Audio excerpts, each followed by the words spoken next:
అందరికీ నమస్కారం. Welcome to Telugu health focus. నేను మీ యాంకర్ రోజా. ఈరోజు మనతో పాటు crowns aesthetic solution managing director doctor Deepthi గారు ఉన్నారు. మాట్లాడదాం. నమస్తే డాక్టర్. నమస్తే రోజా గారు. ఎలా ఉన్నారు? గుడ్ అండి, I'm good, thank you. Ma'am, ఒక సర్టెన్ టైం వచ్చిన తర్వాత మహిళలు అంటే మా ఆయన తిన్నాడా, ఇంట్లో వాళ్ళు బాగున్నారా, పిల్లలు బాగున్నారా, అటు పర్సనల్ లైఫ్ని ప్రొఫెషనల్ లైఫ్ని రెండింటిని బ్యాలెన్స్ చేసుకుంటూ అందరి గురించి ఆలోచిస్తారు. కానీ వాళ్ళ ఆరోగ్యం దగ్గరకు వచ్చేసరికి దాన్ని చివర్లో పెట్టేస్తారు. సో ఇది ఎంతవరకు కరెక్ట్ మ్యామ్? అంటే మనం ఆరోగ్యం ఉండడానికి ఎలాంటివి చేయాలి? కనీసం ఇప్పటి నుంచి అన్నా వాళ్ళు ఎలాంటి ఫుడ్ తీసుకోవాలి, ఎలాంటివి చేస్తే వాళ్ళు ఆరోగ్యంగా ఉంటారు? రైట్ అండి. బహుశా మీ ఇంట్లో కూడా చూసుంటారు. మా ఇంట్లో కూడా మేము స్కూల్లో అలా ఉన్న టైంలో అమ్మ పొద్దున్న లేచి టీయో కాఫీయో తాగి మళ్ళీ మేమంతా స్కూల్స్కి వెళ్ళిపోయాక అప్పుడు బ్రేక్ఫాస్ట్ గురించి ఆలోచించేది. అంటే ముందు కడుపులో ఏదో ఒకటి పోసేసి లాక్కొచ్చేద్దాం, బ్రేక్ఫాస్ట్ అంత ఇంపార్టెంట్ కాదు, మేము మాత్రం తినాలి, ఇంట్లో అందరూ తినాలి. అలాగే ఇంట్లో ఎవరైనా సిక్ అవుతే కూడా ఇమ్మీడియట్గా హాస్పిటల్కి తీసుకెళ్ళాలి, ఏదో ఒకటి చేయాలి, మందులు వేయాలి అన్న ఆరాటం అమ్మలో ఉంటుంది. కానీ తనకేమన్నా అయితే కూడా అది తీవ్ర స్థాయికి వచ్చే వరకు కూడా ఇంట్లో చెప్పరు. బాగాలేకపోయినా she will be in kitchen where she suppose to go to hospital. వెళ్ళకుండా ముందు ఇంట్లో అన్నీ సవరించుకొని అందరికీ అందుబాటులో ఉన్నాకే లాస్ట్ ప్రిఫరెన్స్ తనకు తానిచ్చుకునేది. ఇక్కడ సెల్ఫ్ కేర్ అంటే గిల్టీ ఫీలింగ్ ఉంటుందండి మన ఇళ్లలో. అది ఫస్ట్ నుంచి మనందరికి అలవాటు అయిపోయింది. ఇప్పుడు మనం వీళ్ళ గురించి, అమ్మ వాళ్ళ గురించి, ఇంట్లో వాళ్ళ గురించి మాట్లాడుతున్నాం.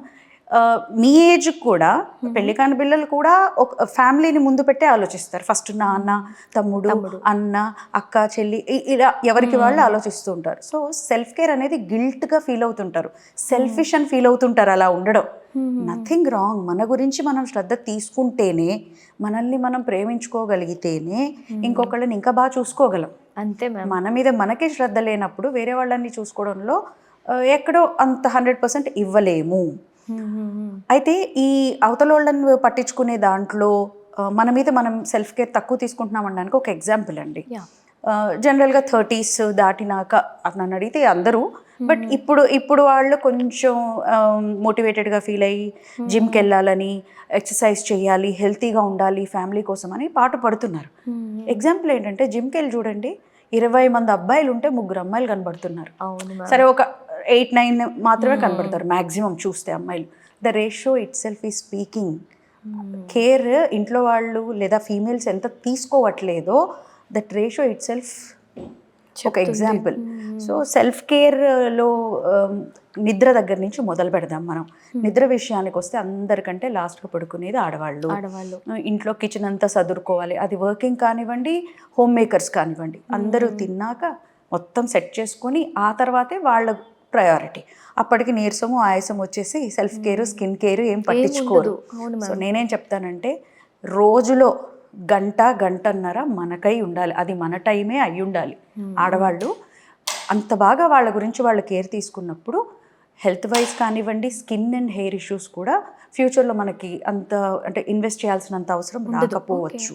సో నైట్ ఎంత పని ఉన్నా సరే కంప్లీట్ చేసుకొని ఎర్లీగా పడుకోవాలన్న ప్లాన్ వేసుకోవాలి. ముందు మనల్ని మనం ప్రయారిటైజ్ చేసుకోవాలి. I want to start my self care now, skin care now. మనం ముందు అనుకోవాలి, ముందు ప్లాన్ వేసుకొని మన స్కిన్కి ఏం కావాలి. సరే, ఒక డాక్టర్ని అప్రోచ్ అయ్యో ఏదో ఒకటి సీరమ్సా, స్కిన్ కేర్ ఏంటి తీసుకొనేసి బిగిన్ చేసుకోవాలి. రాత్రిపూట ఆ స్కిన్ కేర్ తీసుకున్నాకే నిద్రకు ఉపక్రమించాలి. టూత్ కేర్ దగ్గర నుంచి పొద్దున్న లేసి ఏదో హడావుడిగా బ్రష్ చేసుకొని టీలు కాఫీలు తాగేసి పనిలో పడడం కాకుండా నైట్ మంచి స్లీప్ ఉండడం చాలా ముఖ్యం. లేచాక ఈ రెగ్యులర్ డెంటల్ ఫ్లాసింగ్ లాంటివి,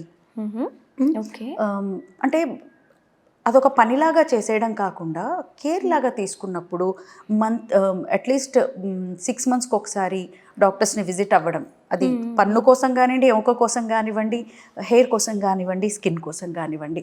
self care starts there. Blood టెస్ట్ల దగ్గర రెగ్యులర్గా అట్లీస్ట్ సంవత్సరానికి ఒకసారి బ్లడ్ టెస్ట్ చేయించుకుంటున్నామా? ఏ ఆఫర్ ఉంటే తప్ప చేయించుకోరు చాలా మంది.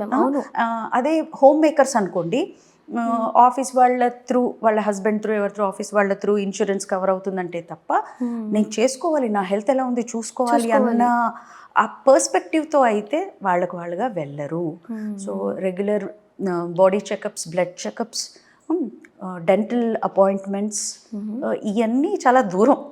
సెల్ఫ్ కేర్ విషయానికి వస్తే ఇవన్నీ పట్టించుకుంటేనే సెల్ఫ్ కేర్ ఉన్నట్టు అని నేను అంటాను. అలాగే స్లీప్ పొద్దున్నే లేచిపోయి, అంటే ప్లాన్ అలా ఉంటుంది, ఇంకా ఇంట్లో వాళ్ళందరినీ అటెండ్ అవ్వాలి, అడ్రస్ చేయాలి, వాళ్ళకి కావాల్సినవన్నీ, అంటే వాళ్ళు ఎర్లీగా లేవాలి. ఎర్లీగా లేవాలన్నప్పుడు ఎర్లీగా పడుకోవాలి కదా, అంతే. అట్లీస్ట్ ఇదైనా చేయాలి కదా.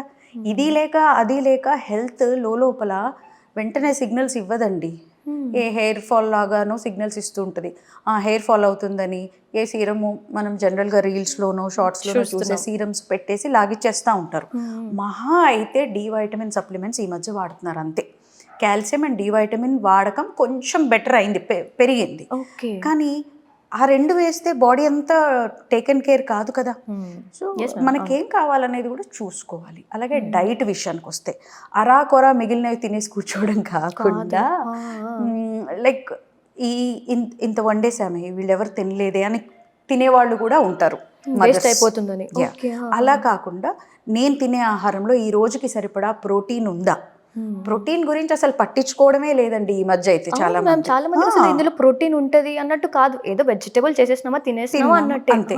కొంతమంది అయితే చాలా పప్పుచారు కాసేసి ఫ్రిడ్జ్ లో పడేసి బాక్సులకి వాళ్ళకి ఫ్యామిలీ గురించి మంచిగా వండి పెడతారు.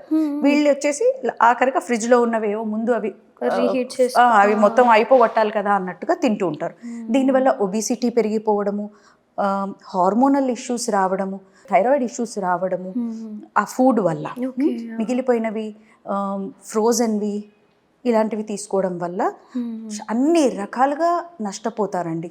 సెల్ఫ్ కేర్ అనే ఒక చిన్న విషయాన్ని పట్టించుకుని కాస్త ఫుడ్లో protein, regular doctor appointments, night skin care, 1 గంట జిమ్ లేదా ఇంట్లో ఏదో ఒకటి వర్కౌట్, స్ట్రెంథనింగ్ ఎక్సర్సైజెస్ చాలా ముఖ్యం. 30లో పడ్డాక ఇంకా స్ట్రెంథనింగ్ ఎక్సర్సైజెస్ చాలా అవసరం. చాలామంది నేను 2-3 కిలోమీటర్స్ నడుస్తానండి, నా ఇంట్లో పనంతా నేనే చేస్తానండి అంటారు మన దగ్గరకు వచ్చే client. No, you are working but not workout కాదది, you are not working out, right? Work వేరు, వర్కౌట్ వేరు. అందున స్ట్రెంథనింగ్ ఎక్సర్సైజెస్ వేరు. సో ఇంత మిమ్మల్ని మీరు పట్టించుకుంటున్నారా? తింటున్నారా ప్రోటీన్? ప్రతి మీల్లో ప్రోటీన్ అండ్ ఫైబర్ ఇనఫ్గా ఉందా? మీ బాడీ వెయిట్కి సరిపడా మీకు అవసరమైనంత ప్రోటీన్ తింటున్నారా? మనం తీసుకునే ఆ పప్పుచారులో ఇంట్లో అందరికీ సరిపడా ప్రోటీన్ వస్తుందా?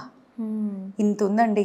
ఇంకా మాట్లాడుతూ పోతే మీరు అడగండి, ఇంకా అసలు చాలా ఈ విషయాన్ని బాగా తోడి మాట్లాడచ్చు మనం. యాక్చువల్గా మన ఇంట్లోనే ఎగ్జాంపుల్స్ కదా చూస్తున్నాం కదా మ్యామ్. అమ్మమ్మ వాళ్ళు అప్పటి నుంచి అందరూ బాగుండాలన్నారు. వాళ్ళ దగ్గర వచ్చేసరికి వాళ్ళకి అసలు ఇంట్రెస్ట్ ఉండదు. ఏముందిలే, చాలా అదొక నిర్లక్ష్యమా, లేకపోతే ఇంట్లో వాళ్ళు కూడా స్టాండ్ తీసుకోవాలి కదా మ్యామ్. అవును. రోజు ఇప్పుడు ఒక కారు ఉందండి, రోజు వెళ్తున్నాం వస్తున్నాం, అవసరమైనప్పుడు అది రిజర్వ్లో పడ్డప్పుడు ఫ్యూయల్ పోస్తున్నాం. సర్వీసింగ్ కూడా ఇవ్వాలి కదా. రోజు ఫ్యూయల్ పోస్తున్నామని ఆపట్లేదు కదా. ఎప్పటికప్పుడు సర్వీసింగ్ అవసరం, లేదంటే మొత్తానికే మోసం వస్తుంది. ఇంట్లో ఆడవాళ్ళు మూలకు పడితే ఇంకా అసలు ఆ ఫ్యామిలీ ముందుకు వెళ్ళలేదు.